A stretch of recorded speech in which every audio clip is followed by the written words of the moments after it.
म बिहे कहिले गर्छु निकालिहाल्न सक्दिनँ म कसैलाई पनि जिन्दगीबाट पनि अनि प्रोफेसनली पनि खास गरी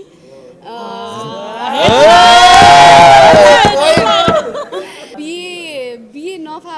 नफाप्नलाई हो कि बिहे के को लागि हो थाहा छैन। नाक छेडेको थिएँ, नाक छेड्नुपर्छ बिहेको अगाडि भनेर एकदमै यहाँ पिलो आएर गाह्रो अस्तव्यस्त अवस्थामा छ मेरो नाक। मैले एकचोटि गरेर मैले थाहा पाइसकेँ सो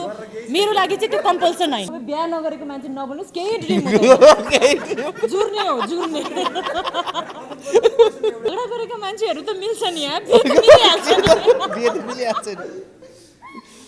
मैले चाहिँ त्यो दबाबवाला फेज पनि पार गरिसकेँ जस्तो लाग्छ। तिमीलाई कुन प्रोफेसन भएको चाहिँ केटा चाहियो अरे के कस्तो घुमाएर होइन, एकदम म भर्खर बोक्सीको घरको रिमालाई हामीले सिकाइसक्यौँ कालो चिया अहिले पर्फेक्टै बनाउँछ उसले। हाम्रो अफिसमा चाहिँ कालो चिया बनाएर खुवाउने नि रिमा हो। त्यो चाहिँ तपाईँले भन्नु नि उहाँको लाफ्टरको बारेमा चाहिँ मलाई एउटा भन्नु मन लाग्यो। हामीले लास्ट इयर पुरा देशलाई हँसायौँ, एउटै मान्छेलाई हँसाउनु सकिएन, त्यो के अधिकारी हो। यो वर्ष चाहिँ हाँस्ला कि भन्ने छ।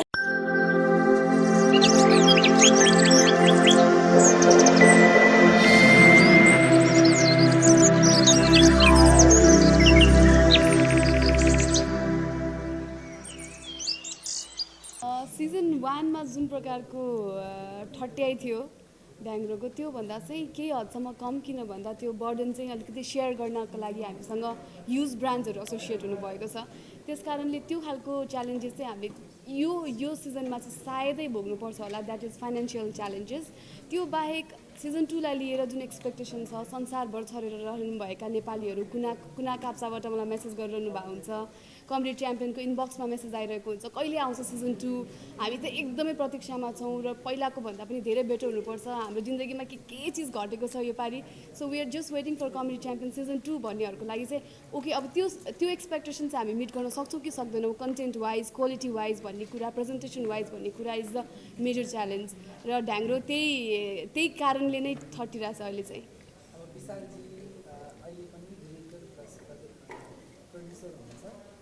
निर्माताको रूपमा सुरुमा लगानी गरेर एकदम गराउनु भएको थियो फर्स्ट सिजन। अब लगानी रिकभर अलिक आएन र नाफा भएन, तर यो सेकेन्ड सिजन हेर्दाखेरि चाहिँ अलरेडी तपाईँहरू धेरै नाफामा जानु भएको थियो। त्यसलाई डर भन्दैन, अहिले उद्यम डर भन्छ। त्यही त यो पैसा सुरुमा पैसा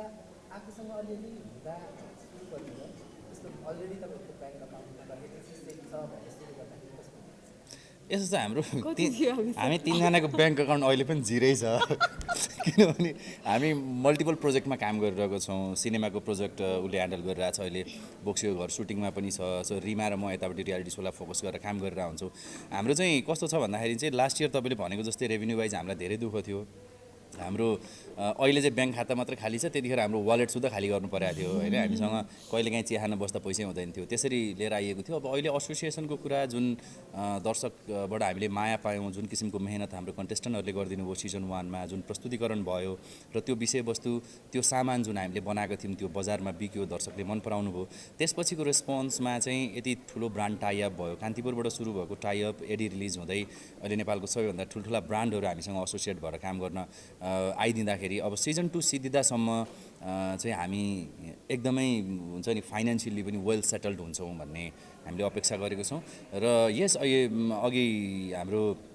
सञ्जयजीले अथवा गौरी शङ्कर दाले भनेको जस्तो इन टर्म्स अफ रेभेन्यू हामीले चाहिँ लार्जेस्ट नम्बर अफ रेभेन्यू त्यसमा चाहिँ कलेक्ट गरेका छौँ भनेर उहाँहरूले भनिसक्नु भएको छ, जसले बजार व्यवस्थापन गर्नुभएको छ। अमङ अल रियालिटी सोज हामीले रेकर्ड ब्रेक गरेका छौँ भन्ने भर्जन छ एडी रिलिजको र गौरी शङ्कर दाहालको। त्यसभित्र हामी 3 डिफ्रेन्ट भेन्डर्सले काम गरेको भएर एउटा प्रोजेक्ट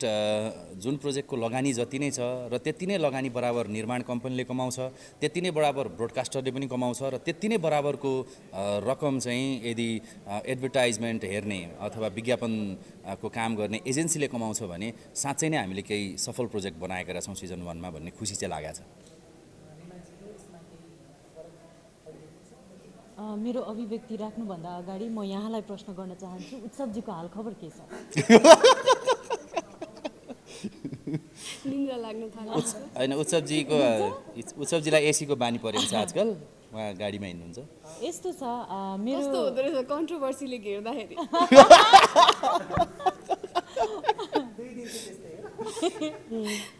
यस्तो भयो मेरो चाहिँ लाइफको एकदम सिम्पल गोलहरू छ क्या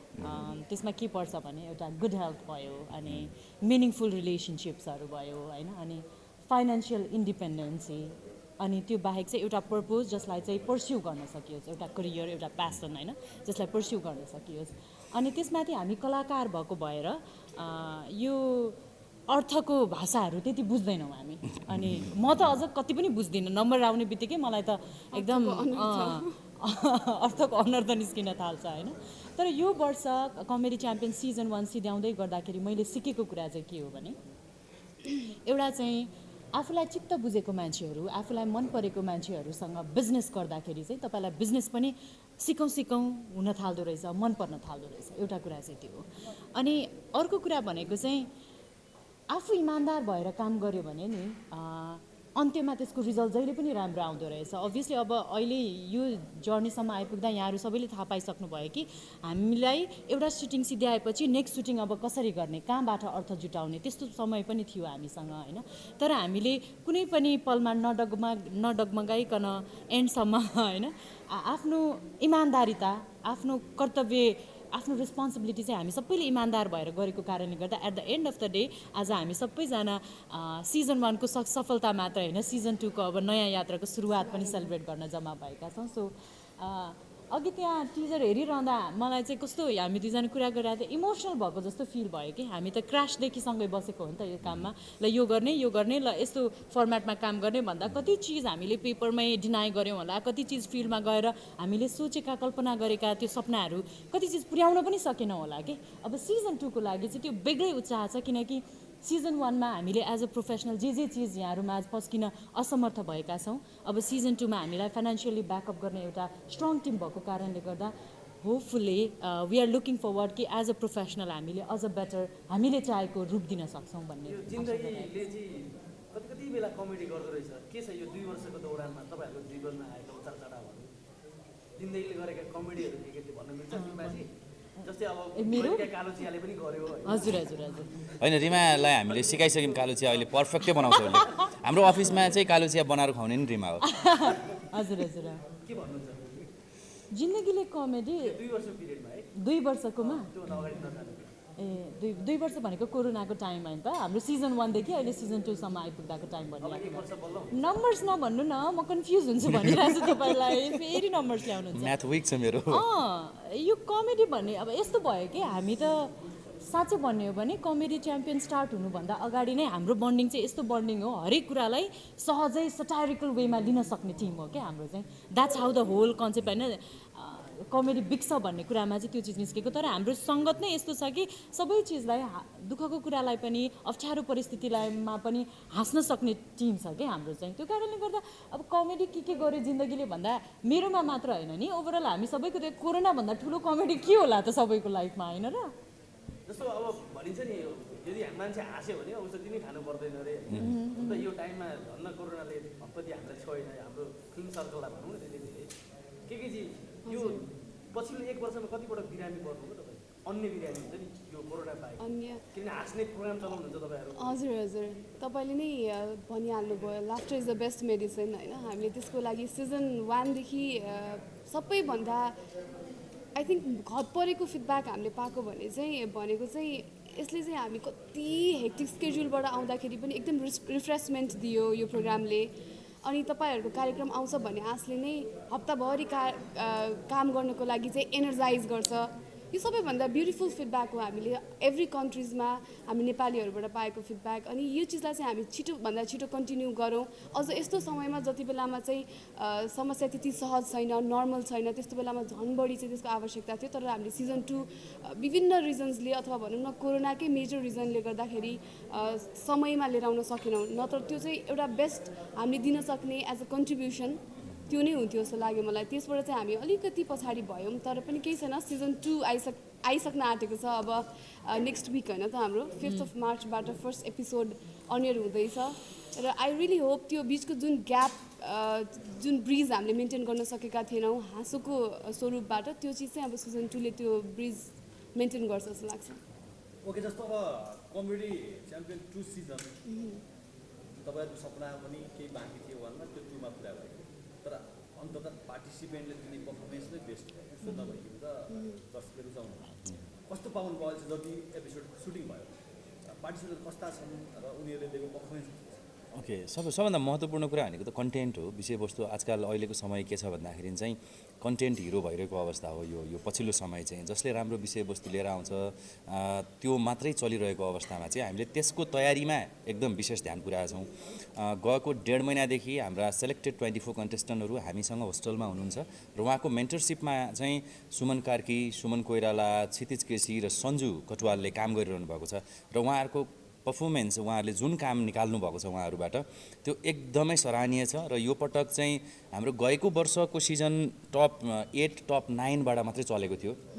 भने यो पटक हाम्रो फिजिकल अडिसन नै हामी यति एक्साइटेड भयौँ कि फिजिकल अडिसनकै 4 एपिसोड हामी ल्याउँदैछौँ भने चाहिँ त्यो लेभलको ट्यालेन्टहरू हामीले पाएका छौँ र हामी पछिल्लो वर्षभन्दा यो वर्ष कन्टेन्ट वाइज पनि हामी निकै माथि हुनेछौँ भन्ने विश्वास चाहिँ पलाएको छ यो अभ्यासहरू हेरिसकेपछि उहाँहरूको अनि त्योभन्दा बाहेक त के छ भने हामीलाई एउटा चुनौती पनि छ किनभने राजनीतिले नै यति ठुलो कमेडी गरिरहेको बेलामा हामीले उहाँहरूलाई जित्नको त नेक्स्ट लेभल तयार त गर्नै पऱ्यो होइन त्यस कारणले त्यो हिसाबले गरेका छौँ र मलाई अहिले पछिल्लो समय चाहिँ आउने क्या अघि अनुपजीले सोधेको प्रश्नभित्र यो पनि र यो मलाई भन्न मन लागिरहेको थियो पछिल्लो समय चाहिँ हामीलाई जति पनि मेसेन्जरमा आउने मेसेजहरू के हो भने विनर चाहिँ डिक्लेयर नै छ अरे यो वर्ष हामीले रनरअप मात्रै खोजिदिनु पऱ्यो भन्ने कुरा छ त्यही भएर हामी रनरअप खोज्दैछौँ र प्राइज मनी पनि रनरअप दिँदैछौँ हाम्रो अब अहिले सबैलाई थाहा छ यो कहाँ कमेडी भइरहेछ हजुर यदि कमेडी च्याम्पियनमा चाहिँ एकजना एक्टर र एकजना पोलिटिसियनलाई ल्याउनु पर्यो भने पार्टिसिपेन्ट एक्टर अनि पार्टिसिपेन्ट मैले भनौँ पहिला उहाँहरूको पनि आफ्नै होला पोलिटिसियनमा चाहिँ no other than KP Sharma Oli so उहाँ बाहेक अरू कोही हुन सक्दैन र उहाँलाई हामी सुपर जजै बनाउँछौँ किनभने जजले पनि भेट्नुहुन्न उहाँलाई उहाँको सेन्स अफ ह्युमर अमेजिङ नै छ त्यसको उत्तरै दिन सक्दैन अर्को टिमले होइन त्यही भएर उत्तर दिनको लागि उहाँहरू 16-17 जनाको भाषणलाई उहाँले 1-5 मिनटमा खाइदिनुहुन्छ नि त त्यो सेन्स अफ ह्युमर छ हाम्रो प्रधानमन्त्रीको सो उहाँलाई हामी सुपर जजमा देख्छौँ कलाकारबाट त राजेश दाई माथि त्यत्रो जोक छ उहाँ बाहेक अरू को अप्सन होला र जीले धेरै सिरियस फिल्म गर्नुभयो है तपाईँ यो कमेडी च्याम्पियनको एज अ प्रड्युसर भइसकेपछि आफूमा त्यो सेन्स अफ ह्युमर चाहिँ कति आयो भने कति छिटो तपाईँ यस्तो सिजन 1मा अघि रिमाले पनि भन्यो यो इमोसनल कुरामा चाहिँ म अलिकति अगाडि छु फाइनेन्सियल पार्ट हेर्दिनँ भने जस्तो मेरो चाहिँ ठ्याक्कै अपोजिट मैले चाहिँ यसको फाइनेन्सियल अभिभारा चाहिँ मेरो माथि परेको हुनाले गर्दाखेरि मैले चाहिँ यसको मेरो इमोसनलाई चाहिँ फाइनेन्सियल कुराले नै ड्राइभ गर्दै गयो कि त्यो फाइनेन्सेस राइट छ भने मेरो मुड फ्रेस हुन्थ्यो फाइनेन्सेस अलिकति ब्यालेन्स छैन भने मेरो मुड त्यस्तै नै हुन्थ्यो सो आई थिङ्क सिजन 1 पछाडि अब सिजन 1 गर्दा गर्दै छमाया छपक्कै गरेको हो है जुन कमेडी फिल्म थियो जस्तो लाग्छ मलाई र अब अहिले हामी बोक्सीको घरको तयारीमा छौँ सँगसँगै अर्को फिल्म पनि लाइनअप नै छ होइन सो डिभाइड गरेर गरिरहेका छौँ कमेडी फिल्म गरिसके पछाडिको तपाईँहरूले एउटा चिज याद गर्नुभयो अर्को फिल्म पनि लाइनअप नै छ भनेर उहाँले मतिर हेर्नुभयो नि त म त बोक्सीको घरमा छु विशाल दाइले ड्रप पो गरिसक्यो कि भन्ने खालको मेन चिज चाहिँ तपाईँले भन्नु नि उहाँको लाफ्टरको बारेमा चाहिँ मलाई एउटा भन्नु मन लाग्यो हामीले लास्ट इयर पुरा देशलाई हँसायौँ एउटै मान्छेलाई हँसाउन सकेन त के अधिकारी हो यो वर्ष चाहिँ हाँस्ला कि भन्ने छ आर्थिक प्रेसर चेक ब्यालेन्स मिलिरहेको थियो चाहिँ नर्मली त्यो एमसी गर्दाखेरि त्यो कमेडी कम देखिन्छ तर तपाईँको चाहिँ कति कम देखिन्छ कमेडी मलाई लाग्यो मेरै कमेडीले गर्दा सो चलेको तपाईँ के भनेर किनभने संसारलाई यस्तो हुँदो रहेछ अब सिजन 1 गरिसकेपछि अघि मैले भने नि बाहिर सायद हामी होइन माहौल परिस्थिति अब दर्शक अनि अडियन्स हेरेर कुरा गर्छौँ होला तर when we as a friends हामी बस्दाखेरि चाहिँ हामी सबैको सेन्स अफ ह्युमर एकदम हाई छ जस्तो लाग्छ हामीलाई अन टप इट यस्तो भयो सिजन 1 सिद्धिसकेपछि चाहिँ अब सिजन 1मा त एपिसोड 1 देखि चेक पाएको पनि थिएँ होइन त्यो भएर हाँस्नुपर्ने बाध्यता थियो मलाई तर अब चाहिँ हतपत्त सान्तिनो जोकमा हाँस्न उठ्ने भइसक्यो कि अब चाहिँ सिजन 2 गर्दैछौँ हामी यतिको जोकमा अपग्रेड गर्नुहोस् भने जस्तो हुने रहेछ कि बाहिर पनि सान्तिनो जोकमा चाहिँ हाँस उठ्न छोडेछ। उसले अघि आफैले पनि हाम्रो अब स्पोन्सर्स रिभिलिङ इभेन्टै भएको कारणले गर्दाखेरि आफ्टर दिस चाहिँ अब मेरो चाहिँ बढ्नुपर्छ, नत्र मलाई सानोतिनो अब चेकले चाहिँ हँसाउँदैन है भन्दै थियो मलाई। अब अलिक सिरियसली कुरा गरेर इन्ड गरौँ है त। हजुर अनि ह्याप्पी इन्डिङ गरौँ न। ए सिरियस कुरा गरेर happy ending wow so unique. जस्तो मैले पछिल्लो 1-2 महिना यता एकदम बढी निहालिरहेको छु एउटा कुराहरू, जस्तो मिडियाको थ्रुबाटै नै भइरहेको छ यो कुराहरू। संस्कृतिमाथिको अतिक्रमण नै रहेछ क्या खासमा यो। एउटा बच्चासँग कुरा गरिरहेको थियो, सानो भतिज थियो, अङ्कल दरवाजा लगाइदिनुहोस् न भने क्या ढोका लगाइदिनुहोस् लगाइदिनुहोस् भनेन क्या कार्टुनहरूले गर्दा क्या। अनि हिजो मात्र यहीँ एउटा इभेन्ट थियो, त्यहाँ एकजना धुरन्धर कविजीले चाहिँ परेवा भन्न नजानेर कबुतर कबुतर भन्ने होइन। त्यसै गरी अब यहाँ तपाईँहरूको इभेन्टमा पर्फर्मरहरूले कति वर्डहरू चाहिँ उताबाट आयातित वर्डहरू चाहिँ मिसाउने गर्नुभएको छ कि छैन, र मिसाएको खण्डमा त्यसलाई काट्ने गर्नुभएको छ कि छैन, किनभने यो चाहिँ अर्गनाइजरहरूले पनि काट्नुपर्ने अवस्था मैले देखिरहेको छु। सबभन्दा ठुलो थ्रेट चाहिँ यहाँ भइरहेको छ। अब एउटा साधारण बच्चाले त दरवाजा लगाइदिनुहोस् न अङ्कल भन्न थालिसक्यो। आई थिङ्क यो सांस्कृतिक र यो भाषागत रूपको अतिक्रमण चाहिँ स्टार्ट भएको चाहिँ मलाई हाम्रो नेसनल टेलिभिजनको जुन स्याटरडेको 2 बजेदेखि 4-5 बजेसम्मको स्लट थियो नि, जहाँ चाहिँ हिन्दी फिल्महरू देखाइन्थ्यो। हामी आफै पनि त्यही जेनेरेसनमा ग्रो अप भयौँ, जहाँ चाहिँ हाम्रो लागि हिन्दी भाषा भनेको एकदमै सजिलो, एकदमै बुझ्नलाई पनि सजिलो, सँगसँगै यो चाहिँ चलन चल्तीको भाषा हो जस्तो हामी ग्रो अप हुँदाखेरि नै हामीले त्यसरी नै लिँदै लिँदै आयौँ। अब यसमा कसको के गल्ती थियो, कसको त्रुटिको कारणले गर्दा त्यो चिज भयो, अथवा त्यो नियोजित खालको नै थियो, त्यो हामीलाई थाहा छैन पोलिटिकली त्यसको के थियो स्ट्राटेजी। अदरवाइज मलाई चाहिँ त्यो बेलादेखि नै यो चिज चाहिँ सुरुवात हुँदै आएको, र हामीले चाहिँ सक्दो सिजन 1 मा पनि हामीले जुन कन्टेस्टेन्टहरूले चाहिँ आफ्नो कन्टेन्ट रेडी गरेर आउनुहुन्थ्यो, त्यति बेलामा हाम्रो एउटा एक्सपर्टिज ग्रुप हुन्थ्यो जसमा चाहिँ हामी सेन्सर बसेर चाहिँ यो शब्दलाई चाहिँ नेपाली भाषामा के प्रयोग गर्न सकिन्छ भनेर चाहिँ फिल्टर गर्दै गर्दै त्यो प्रयोगमा लिएर आउने कोसिस गरेका थियौँ। र अहिले त कोसिस नै गर्न सकिन्छ, किनभने हामी नै बोल्दा बोल्दै कति भाषाहरू हामीले चाहिँ आयातित शब्दहरू प्रयोग गरिरहेको हुँदो रहेछ जानी नजानी, किनभने हामीलाई त्यो भाषाहरू एकदम युज टु लाग्दै गइरहेको छ। हामी हुर्क्यौँ नै त्यही सुनेर, स्याटरडेको 2 बजेको स्लट हिन्दी मुभी हेरेर, to be very precise Hindi नै भन्छु है म। सो त्यो चिजको लागि चाहिँ अझै केही समय लाग्छ, र हामीले आफ्नो तर्फबाट गर्नुपर्ने कोसिस चाहिँ हामी गर्दै नै आइरहेको छौँ। बिकज यो टिभीमा आउने कुरा हो, सबै जेनेरेसनले चाहिँ त्यसलाई सिक्दै जान्दै हस्तान्तरण हुने कुरा हो जस्तो लाग्छ मलाई। So we trying our best. सबभन्दा अर्को इम्पोर्टेन्ट हामीले बुझ्नुपर्ने कुरा के छ भने नेपालको संविधानले संसदमै सबैलाई आफ्नो भाषामा चाहिँ स्पिच दिन छुट दिएको छ। कुनै भाषा मेरो होइन भन्दैमा त्यो राष्ट्रिय भाषा नहुने भन्ने हुँदैन होइन। मलाई चाहिँ यो लाग्छ। त्यस कारणले नेपालमा चाहिँ धेरै हामी भाषाभाषीहरू बस्छौँ र सबैले राष्ट्रिय भाषाको मान्यता पाइसकेको कारणले गर्दाखेरि चाहिँ हामी पार्टिकुलर कन्टेस्टेन्टको मातृभाषा के हो होइन, अनि त्यो मातृभाषाभित्र रहेर उसको डिक्सन क्लियर छ कि छैन हेर्छौँ। हामी नेपालीको डिक्सन क्लियर हामीलाई चाहियो जसको मातृभाषै नेपाली हो, तर कोही मान्छे मैथिली ब्याकग्राउन्डबाट आउँछ, कोही हिन्दी मात्रै बोल्ने ब्याकग्राउन्डबाट आउँछ होइन, अनि कोही मतवाली समुदायबाट आउँछ, त्यसमा टोनको केही प्रब्लम छ। काठमाडौँको कोर काठमाडौँभित्र पनि भित्री नेवारी समुदायमा पनि एक किसिमको डिक्सन क्ल्यारिटीको प्रब्लमहरू छ। हामी उसको ओरिजिन हेरेर त्यो डिक्सनमा चाहिँ काम गर्छौँ।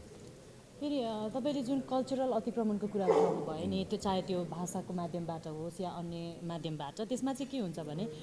प्रश्न आउनु त्यो आफैमा माध्यमबाट भन्दा पनि मिडियाको माध्यमबाट, मिडियामा यस त्यो कुरालाई चाहिँ के हो भने आई थिङ्क हामी चाहिँ वी आर जस्ट इन्फ्लुएन्सर के। हामीले गर्न सक्ने भनेको हामीले हाम्रो अडियन्सलाई, हाम्रो दर्शकलाई इन्फ्लुएन्स गर्न सक्ने होइन। यो चिजलाई राइट वेमा कसरी नियम कानुन लगाएर अप्लाई गर्ने भन्ने कुरा चाहिँ तपाईँले पोलिसी मेकर्सहरूसँग कुरा गर्नुपर्छ। हाम्रो जिम्मेवारी जति हो नि, आई थिङ्क तपाईँहरू दर्शकसँग, हामी जुन दर्शकसँग इन्टरेक्ट गर्छौँ त्योभन्दा हामीभन्दा बढी तपाईँहरू इन्टरेक्ट गरिरहनु भएको हुन्छ। सो हाम्रो जिम्मेवारी जति छ त्योभन्दा बढी तपाईँहरूको दोबर जिम्मेवारी छ जस्तो मलाई लाग्छ होइन। हाम्रो टकिङ अबाउट आवर सो, हाम्रो सोमा चाहिँ साथीहरूले भनि नै हाल्नुभयो, we do have a team जसले चाहिँ सेन्सरसिपको जिम्मा लिएको हुन्छ, सबै चिज करेक्ट गर्ने हुन्छ नि, के सही के गलत, के पठाउने के नपठाउने भनेर। अनि एज अ रेस्पोन्सिबल सिटिजन हामी कन्सियस छौँ त्यो चिजलाई लिएर, मिडियाबाट हाम्रो कार्यक्रम मार्फत के चिज गइरहेको छ भन्ने कुरालाई। मन्त्री नै बन्नु हाम्रो प्रवक्तै हो नि उत्सवजीको एउटा खतरा क्वेसन छ उत्सवको। हाम्रो तर्फबाट प्रश्न उत्सवजीलाई के तपाईँको झगडा मिलो त त्यो कन्क्लुजन के भयो हामी जान्न चाहन्छौँ पत्रकारहरूको कन्ट्रोभर्सी हेर्दा के लाग्छ यहाँलाई अनि कन्ट्रोभर्सी हाम्रो मात्रै हुँदैन हामीलाई रहेछ के लाग्छ? पत्रकारको पनि हुँदो रहेछ भन्ने लाग्छ फेला पर्नुपर्छ जस्तो लाग्छ विशाल दाइलाई मेरो अन्तिम प्रश्न होइन झगडाको कुरा गर्दा जस्तो कमेडी च्याम्पियन सिजन 1 को कुरा गर्ने भएपछि लकडाउनको टाइममा चाहिँ हाम्रो विजेता हजुर। उमेश र तपाईँको सजनको चाहिँ एकदमै वाक परेको थियो यसलाई चाहिँ कमेडी च्याम्पियनको एउटा अर्गनाइजरको हिसाबले के भन्नुहुन्छ अब के छ नि हिमेशको युट्युब च्यानल पनि हेर्नुपर्छ हजुरले अनि हेर्नु सजनको भएको रहेछ कि उहाँले त्यही त खुसी लाग्यो अनि मैले भने सजनको युट्युब च्यानल पनि हेर्नुहोस् अनि त्यो झगडाभन्दा अगाडिको सब्सक्राइबर हेर्नुहोस् त्यसपछिको सब्सक्राइबर हेर्नुहोस् र उनीहरूको इन्कम हेर्नुहोस् के थाहा यो उनीहरू दुईजना साथी मिलेर प्लान पो हो कि प्लान एक्टिभिटी हुनसक्छ अनि अर्को एउटा के छ भने ब्याटल भनेको जस्तै स्ट्यान्डअपमा पनि त्यो हुनै गर्छ क्या आरोप प्रत्यारोप र त्यसको प्रश्न उत्तर हुन्छन् कहिलेकाहीँ त्यो बढेर झगडाको रूप पनि लिन्छ कहिलेकाहीँ चाहिँ त्यो बाई प्लान हुन्छ तर उनीहरूसँग कुरा गर्दाखेरि उनीहरूको बिचमा झगडाको रूप लिएको थिएन उनीहरूले एउटा लेभलसम्म पुर्याएर त्यसपछि बोल्न छोडे तपाईँ कस्तो बासी झगडामा कसैमाथि ताजा झगडाको कुरा गरौँ न हामी उत्सवजीको प्रश्न है यो मेरो होइन ए ओके उत्सवजीको प्रश्न उहाँलाई भन्न लाज लाग्यो अरे उहाँलाई ए ओके कुनै हिसाबले लाज लागेको देखिएको छैन तपाईँहरूको त्यहाँ स्थिति हेर्दा विजयजीले सिद्धाइसकेको कार्यक्रम बढाइसके के चाहिँ होइन के यो बिहेको तयारी हो रे एकदम हट हट हुँदै जानु भएको छ अरे भनेर क्वेसन गर्दै किन हट भएको बिहे नफाप्नलाई हो कि बिहे के को लागि हो थाहा छैन नाक छेडेको थिएँ नाक छेड्नुपर्छ बिहेको अगाडि भनेर एकदमै यहाँ पिलो आएर गाह्रो अस्त भइरहेछ व्यस्त अवस्थामा छ मेरो नाक अब यो के सिग्नल हो अहिले नै तुरुन्तै बिहा नगर भनेको हो कि अब विश्लेषकहरू बसेर छुट्टै यसलाई निकाल्नुपर्छ होला। सुन्नुहोस् न होइन तपाईँ मङ्सिरदेखि आएर फागुनसम्म बिहेकै मात्र प्रश्न सोधिराख्ने भने ब्रिङ अप समथिङ न्यू बिहेको प्रश्नले रिमालाई खासै तपाईँको खुसी त्यो अघिको दिँदैन ह्याप्पी एन्डिङ वाला क्वेसन यही होला happy ending equals to marriage होइन तपाईँको लागि babe I don't agree with it बिहेको कुरा नगरौँ अहिले रिमा उठेर नि जान सक्छ होइन गरौँ न अब त बेला भइसक्यो फेरि कुरा गर्ने बेला हुन थाल्यो अफिसियल्ली के बिहेको होइन सबैभन्दा इम्पोर्टेन्ट चिज भनेको तपाईँहरू केकीलाई मात्रै सोधिरहनु भएको छ क्या यु नेभर नो यो 2-3 महिनाभित्र अर्को साथीले सरप्राइज गर्नु सक्छ यहाँनिर होइन हजुर तपाईँले त होइन नि होइन कतिचोटि गर्नु होइन के एकचोटि पछि गर्नै हुँदैन भन्ने छ त ए होइन बिग्रेको छैन नि त मिनिङफुल रिलेसनको कुरा गर्नु भएको छ पहिला यस मिनिङफुल रिलेसन त्यसलाई अलिकति डिफरेन्सन दिनुहोस् न मिनिङफुल रिलेसन भयो तपाईँ के चाहनु मिनिङफुल रिलेसनसिप बल्ल भनेको पोइन्टको कुरा यस्तो आयो। सम्बन्धहरू जसले तपाईँको जिन्दगीमा भ्याल्यु एड गर्छ के जस्तै केकीसँगको मेरो सम्बन्ध विशालजीसँगको मेरो सम्बन्ध त्यसले मलाई पर्सनली एज अ पर्सन पनि त्यसले ग्रो गर्न हामी कोही पनि पर्फेक्ट छैनौँ सबैको आफ्नो कमी कमजोरीहरू हुन्छ होइन अनि त्यसको बावजुद पनि आफू पर्फेक्ट नभए नर्मल डेजमा त हामी सबैजना राम्रो मान्छे हो नि तर त्यस्तो दिनहरू जुन दिन चाहिँ हामी अलि कमजोर फिल गरिरहेका हुन्छौँ विक फिल गरिरहेका हुन्छौँ या ब्रोकन फिल गरिरहेका हुन्छौँ त्यस्तो दिनहरूमा चाहिँ साथ दिने साथीहरू होइन मैले मिनिङफुल रिलेसनसिप त्यो अर्थमा भनेको हो अनि उहाँहरू दुईजनासँगको मेरो सम्बन्ध चाहिँ पर्सनली मात्र मिनिङफुल होइन कि प्रोफेसनली पनि it's adding value to my life and career भनेको केकीजीलाई चाहिँ अब नाक छेड्नु भयो बिहेको लागि पूर्व तयारी होइन खास खुसीको घरको लागि हो होइन क्यारेक्टर डिमान्ड तपाईँलाई चाहिँ अब बिहे गर्ने उमेरको दबाबको पट्टि पनि होला होइन त्यो त आइहाल्छ एउटा प्रश्न तपाईँलाई चाहिँ बिहे नजिक जिन्दगीमा मिलिन्छ कि मिलिन्न त्यस्तो खालको सोच आउँछ नि अनि मैले चाहिँ त्यो दबाबवाला फेज पनि पार गरिसकेँ जस्तो लाग्छ अब म थेत्तरो भइसक्यो अब म थेत्तरो भइसक्यो विजयजी झगडा गरेका मान्छेहरू त मिल्छ नि यहाँ बिहे त मिलिहाल्छ नि। बिहे त मिलिहाल्छ नि केटीजीको कुरा यो सुनौ अब प्लिज के हो हामी पनि जान्न चाहन्छौँ खासमा चाहिँ यो वर्ष मैले जुराउन खोजेको हुँदै भएन के गर्ने अब कसले मान्नु हजुर उसले नै कस्तो अलमल्लेको तिमी होइन मैले उतापट्टिको भर्जन के थियो बुझ्न खोजेँ कि एकछिन उहाँहरू त मानिरहनु भएको थियो होइन उहाँहरू मान्नुभएको थियो उसले नै अलिकति पोस्टपोन एउटा गरेको मान्छेको ड्रिम हुन्छ क्या यो प्रोफेसनको मान्छे भयो भने चाहिँ अलिकति कहिलेकाहीँ हुन्छ नि सपनामा तपाईँ बिहा नगरेको मान्छे नबोल्नुहोस् केही ड्रिम जुर्ने हो जुर्ने तपाईँको त्यो हुन्छ नि यो प्रोफेसनको भयो भने चाहिँ बेटर हुन्थ्यो भन्ने टाइपको सोच क्या एउटा चाहना। उसलाई तिमीलाई कुन प्रोफेसन भएको चाहिँ केटा चाहियो अरे के कस्तो घुमाएर भन् होइन एक त म भर्खर बोक्सीको घरको सुटिङबाट आइरहेको यो सबै क्वेसनहरू We as a sponsorship हामीले ट्रमाटिक टर्चरस भइरहेछ क्या त्यो बोक्सी बनेर तर्साउँ यस्तो क्वेसन भइरहेछ हजुर कुचोमाथि उड्नु भयो उडिन्छ हजुर जब बिस्तारै होइन यहाँ सुन न बिहाको क्वेसन जति सबै तिमीलाई किन सोधेको उहाँहरूलाई कि चाहनुहुन्न कि मैले बिहा गरौँ भनेर कि नहोस् भन्ने हो कि? होइन जिस्काएको मैले म बिहे कहिले गर्छु जब मलाई अब गर्नुपर्छ जस्तो लाग्छ तर मैले एकचोटि गरेर मैले थाहा पाइसकेँ सो मेरो लागि चाहिँ त्यो कम्पल्सन होइन मेरो लागि कम्पल्सन होइन त्यो फेरि बिहे नभनौँ न अब ब आयो कि तर्सिन थाल्यो कि हजुर भन्नुहोस् त भन के त भन्दै हुनुहुन्थ्यो? तिमीलाई पनि बोक्सीहरूले तर्साइरहेको छ निन्द्रा सिन्द्रामा हो उत्सवले थाहा पायो अरे सुन के हो क्वेसन के हो तिम्रो डाइरेक्टरको कुरा नै बक्सीको ए, घरको हजुर। त भइरहेछ तर हामी थाहा पायौँ कि सुटिङ सुरु भएपछि डिरेक्टर साहब हुनुहुँदो रहेछ खै, यो अलिकति डिरेक्टर साहब भनेको तिमीले भनेअनुसार त हुनुहुन्छ हजुर, त हजुर, नि। किन नहुनु भएको होइन मलाई सुटिङमा किन नसक्ने होइन मलाई त उसले भ्रममा राखेको छ कि अब डिरेक्टर छ त विशाल दाइ भन्न आउँदैन के हो यो डिरेक्टर हुनुहुन्छ टिममा प्लिज बोक्सीको कुरा हो राम्ररी एन्सर देऊ हजुर अलिक पैसा रिस्कमा रहेछ सुब्रत राज आचार्य हाम्रो दाइ चाहिँ हजुर हजुर अब त हुनुहुन्न भन्ने कुरा खबर आएको थियो यो कतिको साँचो हो तपाईँले निकालिदिएको भन्ने कुरा आइरहेछ हजुर ओ माइ गॉड त्यस्तो होइन त्यस्तो तपाईँलाई मात्रै लागेको हो मेरो अनुहार हेर्दा मात्र म त्यस्तो खालको छु निकालिहाल्न सक्दिनँ म कसैलाई पनि जिन्दगीबाट पनि अनि प्रोफेसनली पनि खास गरी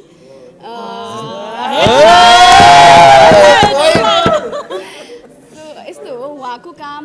जुन कमिटमेन्ट उहाँको अगाडिको प्रोजेक्टको थियो त्यो चाहिँ अब छिटै नै सुरुवात हुने भएको कारणले गर्दा ठिकै छ एकजनाले मात्र डिरेक्टरसिप सम्हाल्दा पनि यो फिल्म हामीले जस्तो सोचेको थियौँ त्यस्तै आउटपुट निकाल्न सक्छौँ भने यो चाहिँ सुलक्षणजी जो चाहिँ नयाँ डिरेक्टर हुनुहुन्छ उहाँलाई नै यो खालको जनर चाहिँ जिम्मेवारी दिनुपर्छ भनेर हाम्रो सरसल्लाह भएको कारणले गर्दाखेरि चाहिँ उहाँ आफ्नो फिल्म के डेरामा लाग्नु भएको छ अनि हामी चाहिँ बोक्सीको घरको सुटिङमा छौँ थ्याङ्क यू